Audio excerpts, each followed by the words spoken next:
You're alone in Alaska. It's minus 30 degrees, your phone is dead, and you just heard something moving in the trees.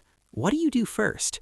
Because your next decision could save your life, or end it. So you're stuck alone in Alaska. Maybe your bush plane went down. Maybe you wandered too far from camp. Maybe you just made a series of very questionable life choices. Either way, you're now in one of the most dangerous environments on the planet. And before you start thinking about building a cozy cabin and living off the land like a reality TV show, let's talk about what actually happens. Because Alaska doesn't care about your survival fantasies. Alaska has killed experienced outdoorsmen, trained soldiers, and people who thought they were prepared. The average person? You've got maybe 24 to 48 hours before things get really bad. So let's figure out how to not become a statistic. The first thing people do when they realize they're lost, they panic and start walking. Wrong move. In Alaska, walking randomly is basically asking to die faster. Your first 30 minutes are critical. Sit down. Yes, actually sit down. Check what you have. Phone? Probably dead, but try it anyway. Sometimes you get one bar in random spots. Food? Water? Lighter? Knife? Even a chocolate bar matters now. Write this down mentally because your brain is about to get foggy from stress and cold. Now here's the part nobody tells you. The biggest danger isn't bears or wolves, it's you. Specifically, your sweat. If you're panicking and running around, you're sweating. Wet clothes in Alaska winter means hypothermia in under an hour. So, rule number 1, stop moving like a maniac. Let's talk about what's actually going to kill you. Hypothermia. Not the Hollywood version where you peacefully fall asleep in the snow. Real hypothermia is your body temperature dropping below 95 degrees Fahrenheit. First, you shiver uncontrollably. Annoying, but your body is trying to generate heat. Good sign. Then you stop shivering. Bad sign. Very bad. That means your body is giving up. Next comes the confusion. You'll start making stupid decisions, like taking off your clothes because you feel hot. This is called paradoxical undressing, and it's how search teams find frozen bodies without jackets. Your brain is literally malfunctioning. Final stage? Your heart just stops. The whole process can take as little as 30 minutes in Alaska's extreme cold. So staying warm isn't about comfort. It's about keeping your brain working so you don't do something idiotic. You need shelter. Not tomorrow, not in a few hours, right now. The Alaskan wilderness will kill you through wind chill faster than anything else. A simple debris shelter can be the difference between life and death. Find a large tree. Lean branches against it to create a basic frame. Cover it with pine boughs, leaves, anything that blocks wind. It doesn't need to be pretty. It needs to trap your body heat and block wind. Here's a mistake people make. Building shelters too big. A huge shelter means more space to heat with your body. You want cramped and insulated, not spacious and frozen. If you have a tarp or emergency blanket, congratulations, you just upgraded to luxury accommodations. Another critical point, never build your shelter in a valley or depression. Cold air sinks. You'll wake up in a freezer. Build on slight elevation if possible. Everyone thinks they can start a fire by rubbing sticks together. You can't. Even survival experts struggle with friction fire in Alaska's wet conditions. If you have a lighter, use it. If you have matches, protect them like they're made of gold, because they basically are. Now here's the Alaska-specific problem. Everything is wet or frozen. You need to find dry tinder, which means looking under logs, inside dead tree bark, or using the inner bark of birch trees. Birch bark burns even when wet because of its oil content. Start tiny. Like absurdly tiny. A few dry pine needles, then pencil-sized twigs, then finger-sized sticks, then wrist-sized logs. Rush this process and you'll waste your matches. Also, build your fire against a rock or log as a reflector. This bounces heat back toward you instead of heating the entire forest. And never, ever build a fire directly under a snow-loaded tree branch. You'll either get dumped on or start a tree fire. Neither is fun. You're surrounded by frozen water, so hydration is easy, right? Wrong. Eating snow is one of the fastest ways to accelerate hypothermia. Your body has to use precious energy to melt that snow, dropping your core temperature in the process. Always melt snow first, preferably over a fire. If you don't have fire, melt it against your body, but only as a last resort, because that's also cooling you down. Here's another Alaska-specific problem: streams and rivers. Yes, they have liquid water, but many Alaska streams have parasites like Giardia that will wreck your digestive system. Boil any water for at least 1 minute, or 3 minutes if you're above 6,500 feet elevation. Severe diarrhea when you're already fighting hypothermia? That's basically a death sentence. So even though you're thirsty, be patient and do it right. Let's address the elephant in the room, or rather, the bear. Yes, Alaska has grizzly bears and black bears, but here's the reality.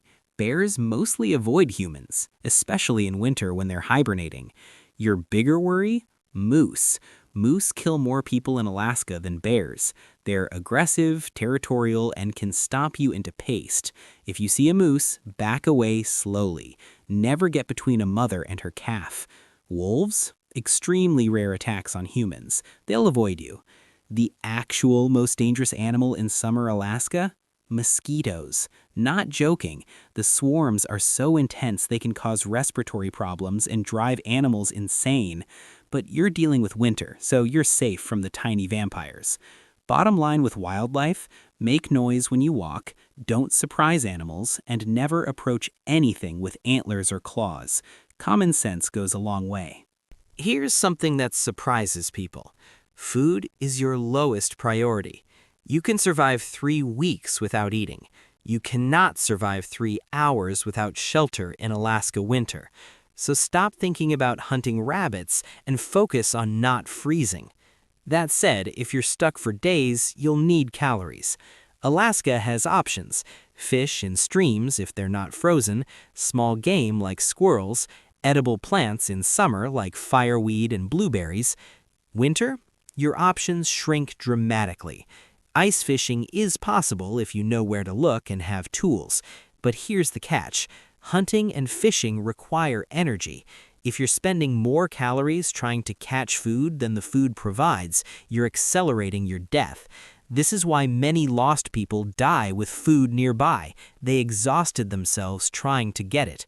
Smart survival means conserving energy until rescue comes. Unless you're in the absolute middle of nowhere, someone is probably looking for you. Your job is to make yourself visible. The universal distress signal is 3 of anything. 3 fires in a triangle, 3 whistle blasts, 3 flashes of light. Searchers know this pattern. In Alaska's vastness, being visible from the air is critical. If you hear a plane, use anything reflective to signal: phone screen, glasses, aluminum foil, even ice polished with your hand. Create contrast in the snow. Stomp out large SOS letters. Use dark branches to make an X. Burn green pine boughs to create white smoke against the landscape. Stay in one location once you've established signals. Wandering around makes you harder to find. Search and rescue can cover your area, but only if you're actually there when they look. Movement equals harder rescue. Let's rapid fire through the mistakes that kill people in Alaska. 1. Walking without a plan. You get more lost and burn calories you need for heat. 2. Taking off layers because you feel warm while active, then stopping and freezing. 3. Building fires inside enclosed spaces without ventilation. Carbon monoxide poisoning is real and silent. 4. Ignoring early signs of frostbite. Those white patches on your fingers? That's tissue dying. Warm them immediately. 5. Drinking alcohol to stay warm. It dilates blood vessels, making you lose heat faster. 6. Sleeping directly on snow without insulation. The ground sucks heat from your body all night. Use pine boughs, backpacks, anything as a barrier. And finally, giving up mentally. Survival is 80% psychological. People have survived weeks in worse conditions by simply refusing to quit. Here's the truth about surviving alone in Alaska. It's boring. It's not an adventure. It's cold, uncomfortable, and monotonous. You're not fighting bears or climbing mountains. You're sitting in a shelter, keeping a fire going, and waiting. That's real survival. The people who make it are the ones who accept this reality and take it 1 hour at a time. Stay warm, stay hydrated, stay visible. Don't panic. Don't make stupid decisions because you're bored. Every small, correct decision adds up. Proper shelter plus fire plus water plus signaling equals rescue. The Alaska wilderness is unforgiving, but it's also predictable.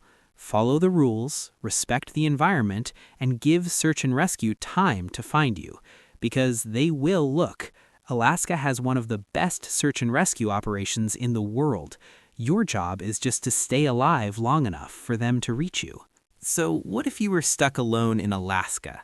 You'd face extreme cold, dangerous wildlife, and one of the harshest environments on Earth.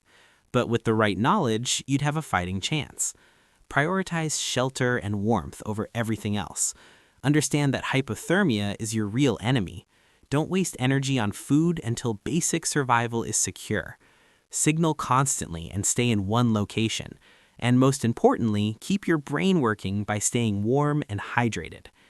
Alaska has been home to indigenous peoples for thousands of years. Humans can survive there. You just need to respect the environment and make smart decisions.